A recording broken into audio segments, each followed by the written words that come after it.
দেখুন, এখন চুপ করে বসে থাকার সময় না। এসব রাগ অভিমান সবকিছু ভুলে কাছে যাওয়ার সময়।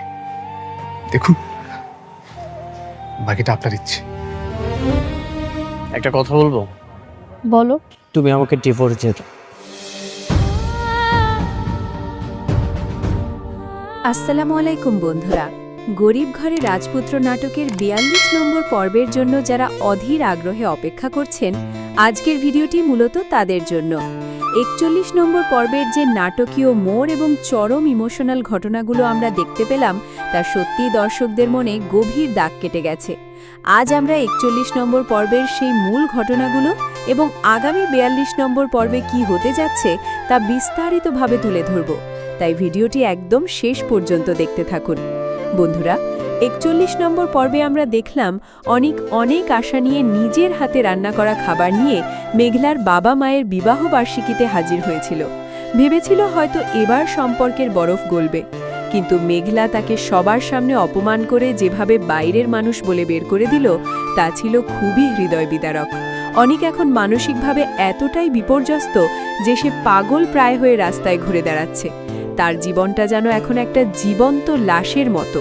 এদিকে সাব্বিরের সাথে মেঘলার কথা বলার পর তার আচরণে যে পরিবর্তন আমরা দেখেছি, তাতে মনে হচ্ছে মেঘলার ভেতরের অভিমান কিছুটা কমছে।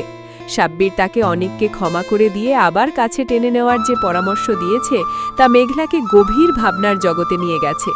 অন্যদিকে রাতুল শান্তাও তার বাবা মাকে চরম অপমান করে বাসা থেকে বের করে দিয়েছে। শান্তা আর তার বাবা মাকে এভাবে অপমান করার পর রাতুলের আসল রূপ আরও প্রকট হয়ে উঠেছে। এই ঘটনার পরপরই আমরা দেখতে পাই অনিকের চরম অসহায়ত্ব। সে বৃষ্টিকে বলেছে যে সে এখন আর এই বোঝা বইতে পারছে না, তাই বৃষ্টি যেন নিজেই তাকে ডিভোর্সটা দিয়ে দেয়। তাহলে ৪২ নম্বর পর্বে কি ঘটতে যাচ্ছে? আমার ধারণা এই পর্বটি হতে যাচ্ছে অত্যন্ত বিস্ফোরক।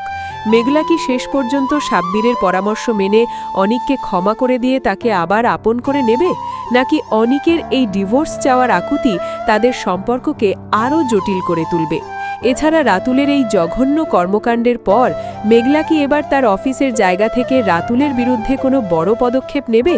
এই সব প্রশ্নের উত্তর পেতে আমাদের আগামী ৪২ নম্বর পর্বের দিকে চোখ রাখতেই হবে। বন্ধুরা, নাটকের পরবর্তী সব আপডেট সবার আগে পেতে আমাদের এই চ্যানেলটি এখনই সাবস্ক্রাইব করে রাখুন। সবাই অনেক ভালো থাকবেন, সুস্থ থাকবেন। আল্লাহ হাফেজ।